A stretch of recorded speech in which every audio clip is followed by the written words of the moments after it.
नमस्कार दोस्तों, हम लेकर आ चुके हैं आप लोगों के लिए 20 मिनट में सुबह की 50 ताज़ा और बड़ी खबरें हैं।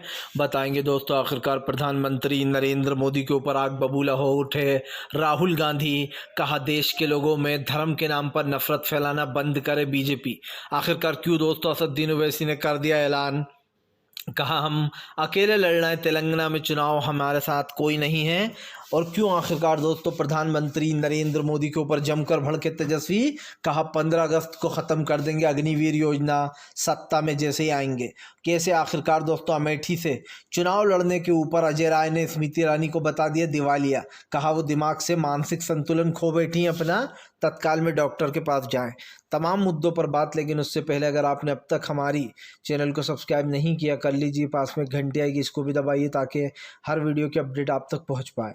दरअसल दोस्तों आपको बता दें चले, प्रधानमंत्री नरेंद्र मोदी के ऊपर जमकर भड़कते हुए नजर आए राहुल गांधी। राहुल गांधी बोले देश में नफरत का जहर घोलना बंद करे बीजेपी, प्रधानमंत्री मुद्दों की बात करें। राहुल गांधी ने कहा कि एक दूसरे को दूसरे से लड़वाना और लोगों में धर्म के नाम पर नफरत फैलाना ये बीजेपी का काम बन चुका है। राहुल ने कहा कि क्या प्रधानमंत्री में हिम्मत है, वो बता सकते हैं उन्होंने 10 साल में, बीते 10 सालों में कितने लोगों को नौकरियां दी, उन्होंने अपने 10 साल के कार्यकाल में महंगाई को कितना कम किया। यहाँ तो उल्टा है दोस्तों, राहुल पूछ रहा है महंगाई को कितना कम किया, लेकिन बीजेपी ने तो महंगाई को 10 गुना बढ़ा दिया है।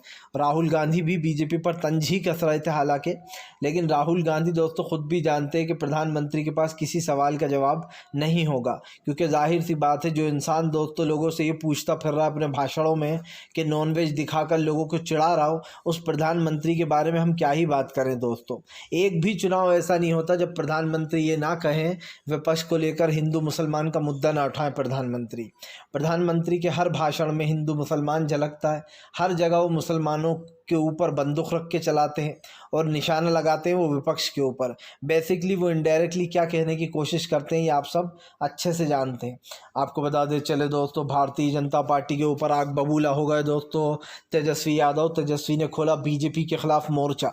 दरअसल आपको बता दें चले, तेजस्वी यादव का कहना है कि इस 15 अगस्त तक सब कुछ बदल चुका होगा। अगर हमारी सरकार बन गई तो 15 अगस्त के दिन ही अग्निवीर योजना को ख़त्म कर देंगे और इस राखी पर तमाम बहनों को 1 लाख रुपए मिला करेगा हर साल। उन्होंने कहा हर गरीब परिवार की एक महिला को 1 लाख रुपए मिला करेगा सीधा उनके बैंक अकाउंट में।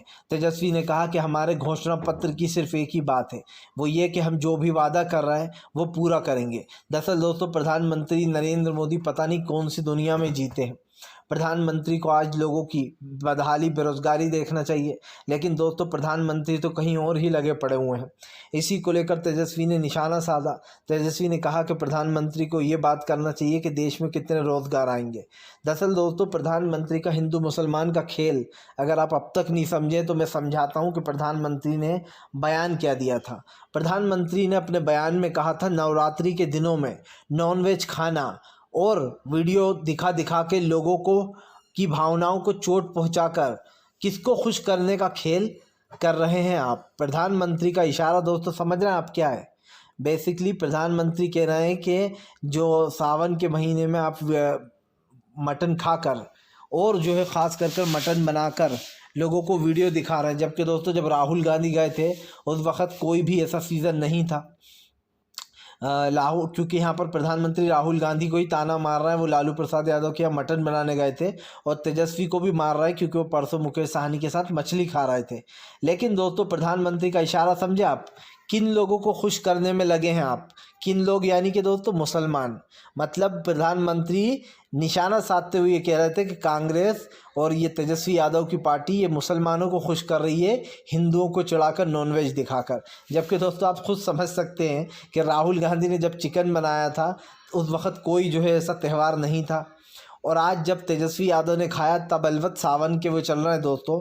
लेकिन दोस्तों आप समझिए, बीजेपी सिर्फ एक मछली दिखाने के ऊपर तेजस्वी पे आरोप लगा रही है, लेकिन बीजेपी ने तो एक ऐसी इंसान को खड़ा करा है दोस्तों हिमाचल से, कंगना रावत, जो कि आए दिन नॉनवेज खाती हैं, और अब कंगना भी यही कहती फिर रही हैं मैंने कब खाया नॉनवेज, जबकि उन्होंने खुद ने लिखा है यहाँ पर मेरी थाली में लाल मांस है, बड़ा स्वादिष्ट है, तमाम चीज़ें लिखी थी। और भी कई बार उनके वीडियो पाए गए जिनमें मटन और वगैरह वो खाती हुई नज़र आई हैं। एक बात खुद कंगना रावत ने कहा था कि किसी भी चीज़ का हम मीट खाएं वो धर्म के आधार पर उसको नहीं लेना चाहिए, क्योंकि धर्म सर हटकर होता है। उसके बाद भी दोस्तों प्रधानमंत्री ऐसी बातें करते हैं तो आप समझ सकते हैं कि उनकी मानसिक जो दिमाग है वो किस तरीके से सोचता है कि कैसे भटकाना है लोगों को। आपको बता दें चले दोस्तों, स्मृति ईरानी के ऊपर जमकर भड़कते हुए नजर आया अजय राय ने राहुल गांधी वाले बयान पर स्मृति ईरानी को जमकर लपेटा। दरअसल दोस्तों स्मृति ईरानी ने राहुल गांधी को निकम्मा बता दिया था, जिसके बाद जो यहाँ पर जमकर भड़क गए हैं अजय राय ने कहा है कि फ़िलहाल जो स्मृति ईरानी है उनकी मानसिक संतुलन ख़राब हो चुका है और उन्हें तत्काल में डॉक्टर के पास चले जाना चाहिए, क्योंकि उनका बात करने का जो स्तर है वो धीरे धीरे कर और गिरता ही चला जा रहा है दोस्तों, उनके काम की तरह, क्योंकि बीजेपी ने कुछ काम तो किया नहीं है। इसीलिए दोस्तों बीजेपी की नज़रों, जैसे नज़रों में, जनता की नज़रों में बीजेपी गिरती जा रही है, वैसे ही दोस्तों स्मृति ईरानी का बोल चाल का स्तर भी गिरता चला जा रहा है। ये वही स्मृति ईरानी है दोस्तों जिन्होंने राहुल गांधी के ऊपर ये कह दिया था कि राहुल गांधी फ्लाइंग किस फेंक के गए वो लेडीज़ों को, जबकि दोस्तों ऐसा कोई प्रमाण नहीं मिला था, स्मृति ईरानी झूठी साबित हुई थी। तो दोस्तों जब एक महिला झूठ बोल सकती है तो आप समझ सकते हैं कि ऐसे लोगों पर क्या ध्यान देना जो 400 की सिलेंडर पर बैठ जाती थी और आज 1200 पर चुप हैं। आपको बता दें चले दोस्तों, फिलहाल एक बार फिर से भारतीय जनता पार्टी के ऊपर जमकर भड़कते हुए नजर आए दोस्तों जो है यहाँ पर अखिलेश यादव। अखिलेश बोले फिलहाल इंडिया गठबंधन की सरकार आने जा रही है, देश में बदलाव हो रहा है। दरअसल दोस्तों प्रधानमंत्री का 400 का दावा तो खैर पहले ही औंधे मुंह था, क्योंकि सब जानते थे कि प्रधानमंत्री का 400 का दावा तो सिर्फ एक ढोंग है, एक मजाक है, ये तो खैर हो ही नहीं सकता था। लेकिन बीजेपी तो दोस्तों चुनाव ही नहीं जीत रही, तो 400 तो बहुत पीछे छोड़ दीजिए। राहुल गांधी ने जो नारा दिया है कि बीजेपी 180 भी पार नहीं कर पाएगी, दरअसल दोस्तों यहाँ पर तो बीजेपी वो भी नहीं कर सकती जो वो हर बार करके जीत जाती है। हर बार तो वोट खरीद लेती है किसी तरीके से, राज्यसभा और लोकसभा में अपने सांसद को वो बनाने के लिए दोस्तों, राष्ट्रपति उपराष्ट्रपति या फिर तमाम चीज़ें जो स्पीकर चुने जाते हैं उसमें तो हेर फेर कर लेती है। लेकिन दोस्तों अब वो चुनाव में कैसे हेर फेर करेगी, मतलब कि अगर इंडिया गठबंधन जीत गया दोस्तों तो अब बीजेपी कैसे खेल कर पाएगी, क्योंकि बीजेपी तो सत्ता से निकल चुकी होगी। अब प्रधानमंत्री को इसी बात का डर है। हर बार तो अगर राज्यसभा चुनाव या कोई और सा चुनाव होता है तो बीजेपी डरा धमका कर लोगों को अपने पाले में कर लेती है, और अभी भी वो कर रही है। लेकिन जब चुनाव दोस्तों वोट डल जाएंगे उसके बाद तो बीजेपी कुछ नहीं कर पाएगी जब तक कि नई सरकार नहीं बनेगी। इसी बात का बीजेपी को डर है कि अगर जनता ने दोस्तों इंडिया गठबंधन को सबसे ज़्यादा वोट दे दिए तो नरेंद्र मोदी का जाना तय है। लेकिन उससे भी बड़ी बीजेपी की प्रॉब्लम ये है कि इतने साल में जो बड़े बड़े घोटाले हुए हैं, जो अडानी और अंबानी की तिजोरियां भरी हैं, जो दोस्तों अभी हाल ही में चुनावी बॉन्ड वाला जो धांधली हुई है, यही नहीं जो बीजेपी के नेताओं की 10-10 गुना संपत्तियां बढ़ गई हैं, उसके बारे में दोस्तों फिर क्या होगा आप समझिए। नरेंद्र मोदी को अभी से जेल की फिक्र होने लगी है, ये विपक्ष के नेता अभी से कहने लगे। आपको बता दें चले दोस्तों, भारतीय जनता पार्टी के ऊपर जमकर भड़कते हुए नजर आए दोस्तों असदुद्दीन ओवैसी। ओवैसी बोले बीजेपी फैला रही है झूठ, हम किसी के साथ नहीं हैं, हम तेलंगाना में अकेले चुनाव लड़ेंगे। दरअसल दोस्तों अंदर की खबर ये है कि फ़िलहाल असदुद्दीन ओवैसी और कांग्रेस जो है वो ख़ास करके हैदराबाद की सीट पर चुनाव नहीं लड़ेगी, उस सीट को वो खाली छोड़ेगी ओवैसी के लिए। लेकिन इधर दूसरी तरफ दोस्तों ये भी कहा जा रहा है बीजेपी द्वारा कि फ़िलहाल ओवैसी और कांग्रेस जो है वो खिचड़ी पका रहा है बीच में कुछ। हालांकि असदुद्दीन ओवैसी ने इससे मना कर दिया, उनका साफ कहना है कि हम अकेले ही चुनाव लड़ना है, हमारे साथ कोई भी नहीं है। अब दोस्तों वो अकेले चुनाव लड़ना है या नहीं लड़ना ये तो आने वाला वक्त ही बताएगा। लेकिन एक चीज़ मैं साफ़ किए देता हूं दोस्तों, इस चुनाव में भारतीय जनता पार्टी का पत्ता ज़रूर कटने वाला है। देश की जनता ने सोच लिया है दोस्तों कि बीजेपी को इस बार सत्ता से बाहर करना ही है। रास्ता दोस्तों बहुत कठिन है, बीजेपी को सत्ता से बाहर जाना होगा, विपक्ष ने तय कर लिया है। विपक्ष का इंडिया गठबंधन जो है दोस्तों वो बार बार इस बात को दोहरा रहा है कि भारतीय जनता पार्टी ने जो देश के खास कर दोस्तों जो तमाम देशवासी हैं उनको जो धोखा दिया है वो जनता से दोस्तों छुपा नहीं है।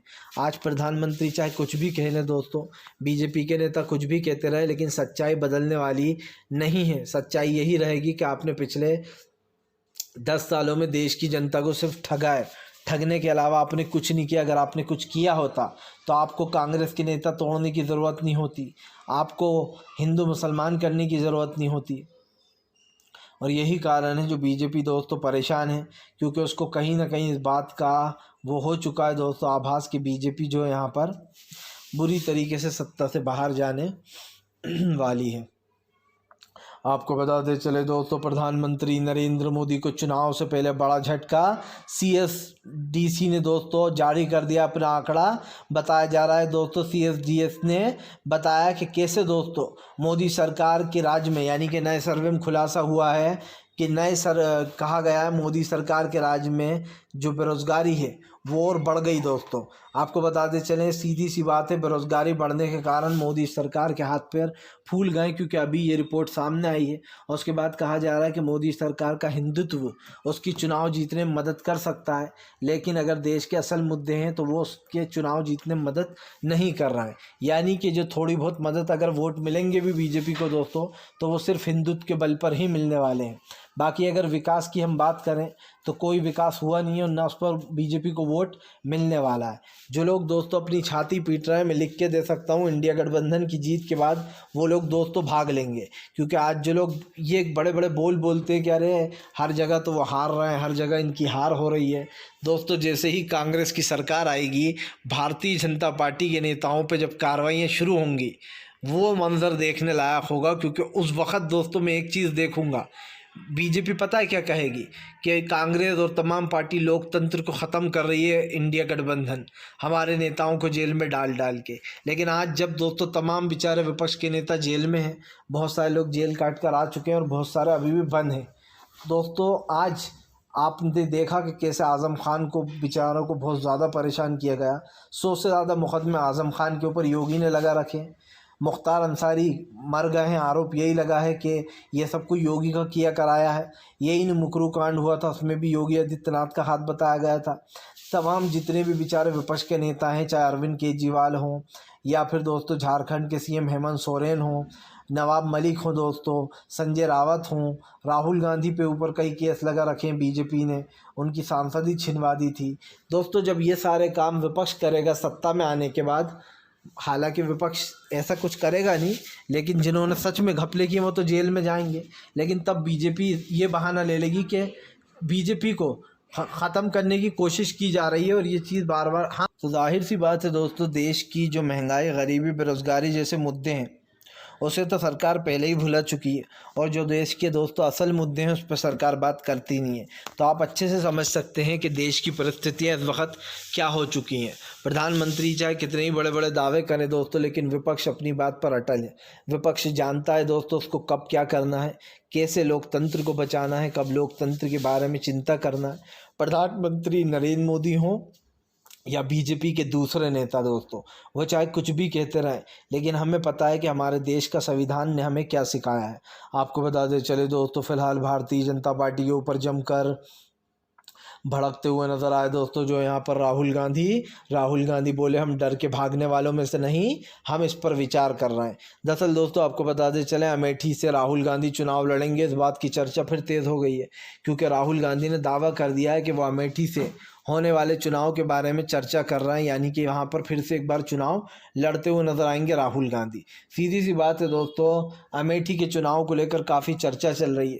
सबसे बड़ी बात ये दोस्तों, चुनाव को लेकर इस वक्त एक कयास और लगाया जा रहा है, वो ये दोस्तों कि ये चुनाव बहुत ही मायने रखते हैं। आप भी जानते हैं कि पिछली बार राहुल गांधी ने अमेठी छोड़ दिया था, लेकिन इस बार राहुल गांधी ने दावा किया कि वो अमेठी से चुनाव लड़ सकते हैं दोस्तों। फिर से एक बार राहुल गांधी, पिछली बार भी अमेठी से लड़े थे लेकिन वो हार गए थे स्मृति ईरानी के सामने, पर स्मृति ईरानी को इस बात का दोस्तों घमंड हो गया था। अब जाहिर सी बात है दोस्तों, बड़े से बड़ा नेता 2 जगह से लड़ता है तो एक जगह हार जाता है। तो ममता बनर्जी के साथ भी हुआ, शुभेंदु अधिकारी को जिता दिया था और उन्हें हरा दिया था। लेकिन दोस्तों बात सिर्फ इतनी सी नहीं है, बात यह है कि बीजेपी को कुछ नेता अगर जीत जाते हैं तो उन्हें लगने लगता है कि अब बस हमारी सीटें या हम ही हमेशा यहाँ रहने वाले हैं।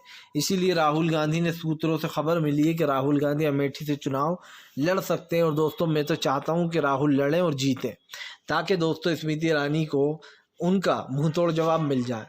फिलहाल ये तो साफ हो चुका है कि राहुल गांधी दोस्तों इस देश के एक मजबूत नेता हैं, लेकिन ये भी साफ है दोस्तों कि बीजेपी के नेता चाहे कुछ भी कर लें, अब देश में आने वाली तमाम जो उलझन है उससे बीजेपी जनता को बाहर नहीं निकाल सकती, क्योंकि दोस्तों इस देश की जनता अच्छे से जान गई है कि भारतीय जनता पार्टी सिर्फ दोस्तों बड़ी बड़ी बातें कर सकती है, लेकिन सच्चाई यही है दोस्तों कि बीजेपी के पास देश के विकास के लिए कोई भी मुद्दा नहीं है, ना वो देश को कहीं ना कहीं एक खड्डे में डाल रखा है दोस्तों। और ये बात आप भी जानते हैं कि मैं क्यों बोल रहा हूँ। आपको बता दें चले दोस्तों, प्रधानमंत्री नरेंद्र मोदी के ऊपर जमकर भड़कते हुए नजर आए दोस्तों जो यहाँ पर संजय सिंह ने बीजेपी को जमकर लपेटा, कहा अरविंद केजरीवाल को तिहाड़ जेल में बीजेपी मरवाना चाहती है। दरअसल आपको बता दें चले, अरविंद केजरीवाल को ही ख़त्म करवाना चाहती है तिहाड़ में ही, ये संजय सिंह आरोप लगा रहा है। संजय सिंह ने कहा कि तिहाड़ जेल की खिड़कियाँ तक बहुत ख़तरनाक है। उन्होंने कहा वहाँ एक से बढ़ के एक खूंखार कैदी रह रहा है, ऐसे में अरविंद केजरीवाल को भी रखा गया। अरविंद केजरीवाल को दोस्तों शुगर की बीमारी है, और शुगर लेवल अगर कम हो जाए तो उनकी जान को भी ख़तरा हो सकता है। हालांकि आम आदमी पार्टी इस चीज़ को दोस्तों बार बार दोहराती रही है कि सिर्फ ये केस एक मंदढ़क कहानी है और ये प्रधानमंत्री ने मंदढ़क कहानी पर बनवाया है। सीधी सी बात है, संजय सिंह को भी इस केस में पकड़ा गया था, लेकिन कोई सबूत नहीं मिला दोस्तों और संजय सिंह पास हो गए। तो ये बात तो आपको ध्यान में रखना ही होगी। सरकार की जो नीतियां हैं और सरकार जो चाहती है दोस्तों वो साफ दिखाई दे रहा है।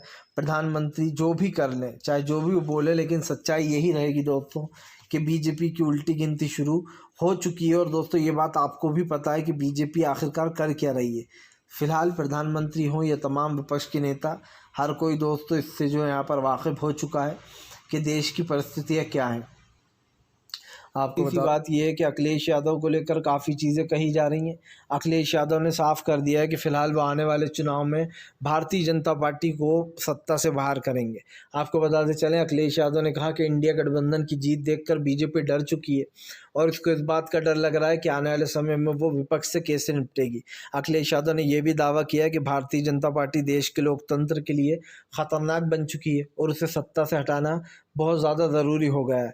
आपको बताते चलें, अखिलेश यादव ने दोस्तों उत्तर प्रदेश की कानून व्यवस्था पर भी सवाल उठाए। उन्होंने कहा कि जो लोग ज़ीरो टॉलरेंस की बात करते हैं उन्हें ज़ीरो टॉलरेंस का दरअसल मतलब ही नहीं पता है, क्योंकि जाहिर सी बात है उत्तर प्रदेश में आए दिन चोरी चपाटी लूट और ख़ास करके मर्डर जैसी घटनाओं को वो दिया जाता है दोस्तों बल, और यहाँ इन चीज़ों को देखकर अखिलेश काफ़ी ज़्यादा डरे हुए हैं। अखिलेश ने साफ कहा कि देश के लोगों के लिए ख़तरनाक है और ऐसे में जनता का समर्थन हम पूरे तौर तरीके से करते हैं। अखिलेश ने ये साफ कर दिया है। आपको बताते चले दोस्तों, ममता बनर्जी का बीजेपी के ऊपर बड़ा हमला। ममता बनर्जी बोली फिलहाल भारतीय जनता पार्टी को किसी भी हाल में देश के लोकतंत्र से खेलने नहीं देंगे। हमारे मुस्लिम हिंदू सिख ईसाई भाई सब एक साथ हैं। दरअसल आपको बताते चले, ममता बनर्जी ने फिर ऐलान कर दिया कि चुनाव जीतने के लिए बीजेपी कुछ भी कर सकती है। वो CAA NRC से लेकर किसी भी चीज़ का सहारा ले सकती है, लेकिन हम ऐसा होने नहीं देंगे। ममता बनर्जी ने साफ कहा है कि फ़िलहाल वो किसी भी हाल में हिंदू मुसलमान नहीं होने देंगे और ना ही दोस्तों इन सब मुद्दों का फ़ायदा उठाने देंगी बीजेपी को। साफ सी बात है, बीजेपी पूरी कोशिश कर रही है कि वो किसी भी तरीके से देश के लोकतंत्र को बचाए, ख़त्म कर दे, क्योंकि बाबा साहब अम्बेडकर के लिखे हुए संविधान पर बीजेपी के नेता बार बार कहते हैं कि हमें 400 सीट इसलिए चाहिए क्योंकि हम देश का संविधान बदलना चाहते हैं। दोस्तों जो देश का संविधान बाबा साहब अम्बेडकर ने लिखा है उसे कोई नहीं बदल सकता। बीजेपी तो क्या, दुनिया का कोई इंसान बदल नहीं सकता, क्योंकि दोस्तों जो देश का लोकतंत्र है वो एक बार जो लिख दिया वो लिख गया। वो बहुत ही महान आदमी थे दोस्तों बाबा साहब अम्बेडकर, उन जैसा दूसरा दुनिया में कोई आ नहीं सकता, ना हो सकता है। आपको बताते चले दोस्तों, फिलहाल एक बार फिर से बीजेपी के ऊपर जमकर गरजी कांग्रेस बोली फिलहाल देश की जनता को गुमराह कर रही है बीजेपी, असली मुद्दों से कृपया ना भटकें। दरअसल कांग्रेस ने लोगों को फिर से एक बार चेता दिया और दोस्तों ये सलाह भी दे दी है कि बीजेपी लोगों को सिर्फ गुमराह करने का काम कर रही है। कांग्रेस ने साफ कहा है कि बीजेपी के बहकावे में कोई ना है, क्योंकि बीजेपी की सिर्फ एक ही मंशा है, वो चाहती है देश का लोकतंत्र दोस्तों ख़त्म हो जाए और किसी भी तरीके से चुनाव जो है यहीं पर रुकवा दिया जाए। लेकिन दोस्तों सीधी सी बात यह है कि ये चुनाव भी होगा, जीत भी होगी विपक्ष की दोस्तों, और वो इसलिए होगी क्योंकि सरकार की नीतियाँ देश के ख़िलाफ़ है। और ऐसे में दोस्तों जो भी तमाम लोग देश के ख़िलाफ़ होंगे उन लोग